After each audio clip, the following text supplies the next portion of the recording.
Hey guys, and welcome to this video all about solving compound inequalities. And now solving a compound inequality isn't going to be that much harder than anything we've already done. Here we see we just have two individual inequalities conjoined by either an and statement or an or statement.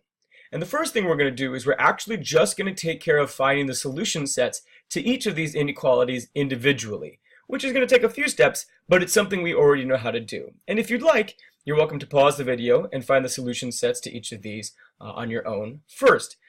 This happens to be the format that you're going to see on your assignment, so I do have some suggestions for how to proceed.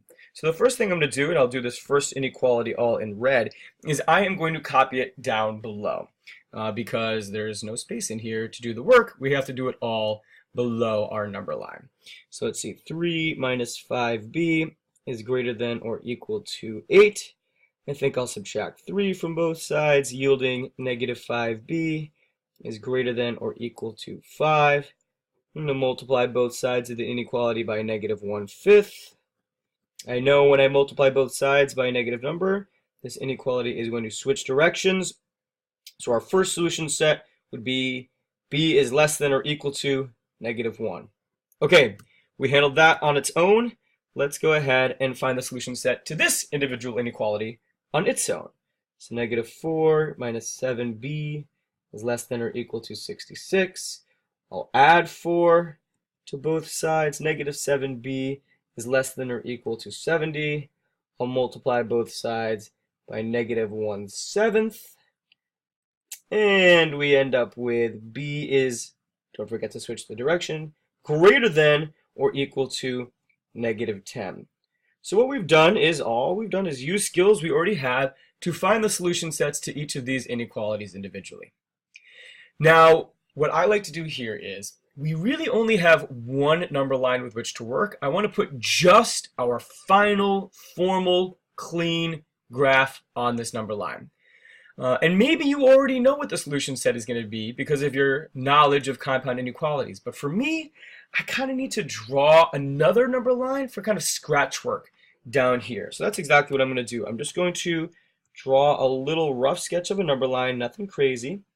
And I'm going to graph these two individual inequalities. So this one in red, I've got my boundary point of negative 1, closed circle to the left. And then for this one, I've got my boundary number of negative 10, closed circle to the right. Okay, and using that notation that you know I like, I think these numbers out here make exactly one inequality true. This makes both true. This region makes both true. This number makes both true. And this region makes exactly one of them true. So I know that because we're dealing with an and compound inequality, that only the numbers that make both inequalities true at the same time are going to be part of our solution set. So I think our final solution set is going to be these numbers in here. And so it's really helpful for me to see this on this rough sketch. And what I'm going to do is I'm going to take this that we just did in purple, and I'm just going to transcribe that up onto our number line above. So here's negative 10, negative 10. Here is negative 1, and here is our solution set. And the first thing I like to do is draw the solution set. Now maybe you don't need to draw that additional number line. Maybe you can do that all in your head. If you can, good for you, but I really like to draw that because it helps me. And then of course we also want to present our reader with a nice formal statement of our solution set. I just want to give myself a little space with which to do it. Fantastic.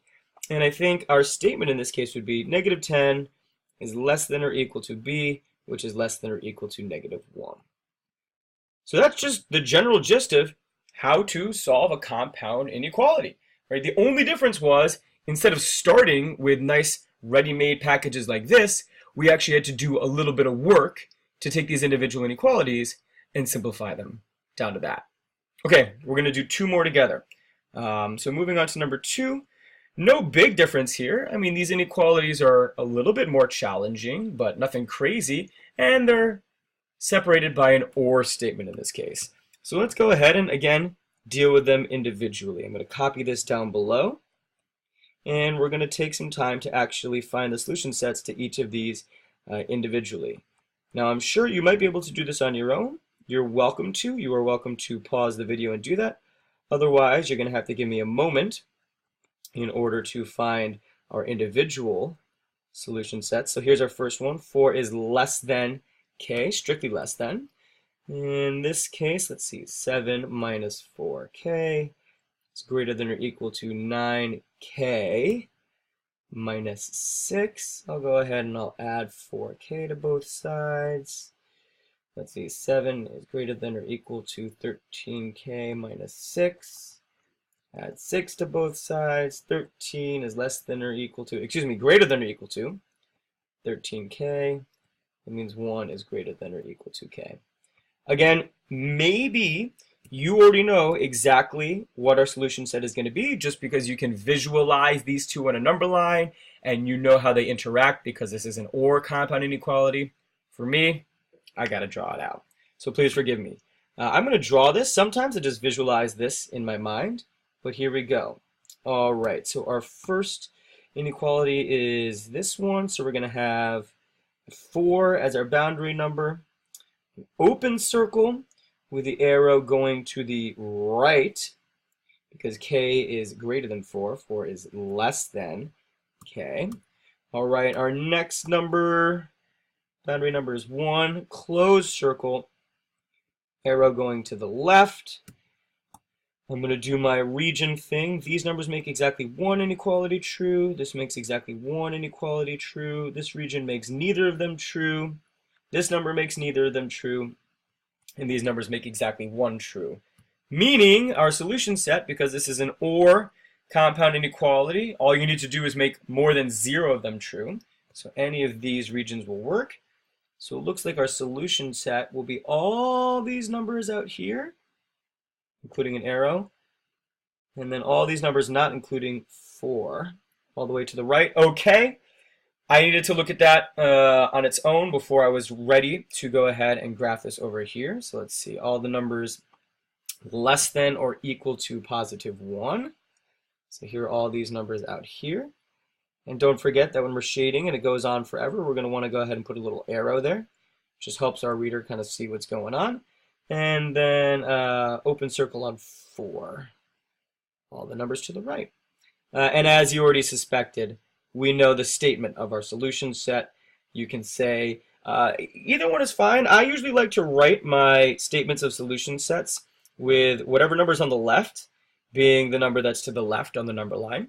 So in this case, k is less than 1. Or I would usually write this, less than or equal to, excuse me. Or I often write this as 4 is less than k, just because I like how 4 is to the left of k in this statement and on the number line.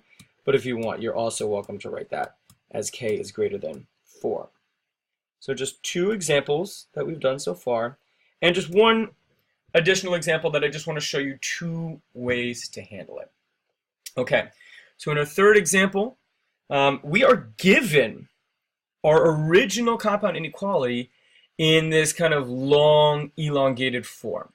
And there's 2 ways to do this, 2 options.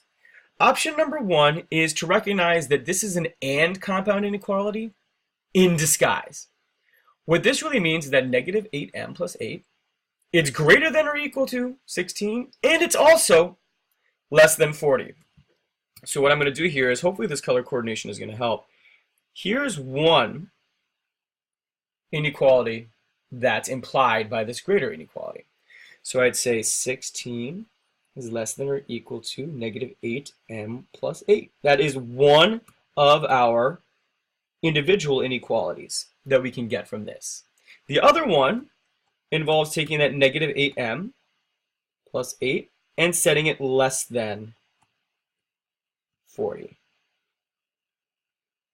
And that is the second compound inequality. And so one option is to take this long compound inequality and break it into 2 individual ones. And then we already know how to proceed from here.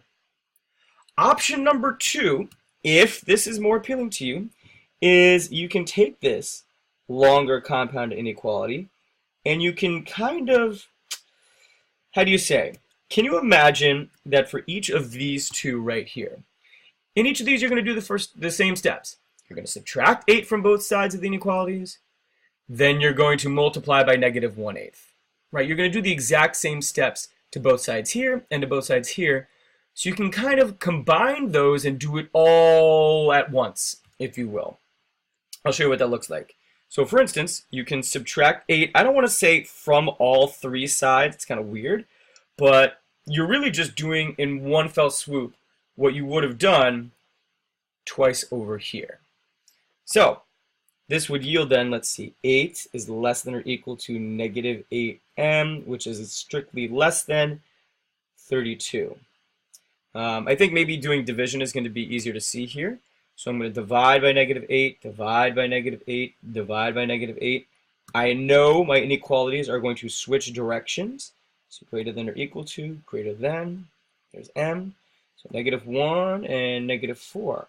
And just because by convention, I like these to kind of face in the same direction as the number line, I'm just going to rewrite this as negative 4 is less than m, which is less than or equal to negative 1.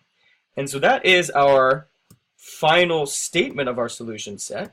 And then what we can do is we can go ahead and transcribe that right up here. And I'll even make it purple to be the same color as all of our other final answers, purple. And we'll go ahead and graph it, and then we'll be done. So negative 4 is strictly less than m, which is less than or equal to negative 1. So there is our graph of our solution set. And if you had solved each of these individually and done those steps, you'd arrive at the exact same place. So that's how you solve compound inequalities. Hope you enjoyed.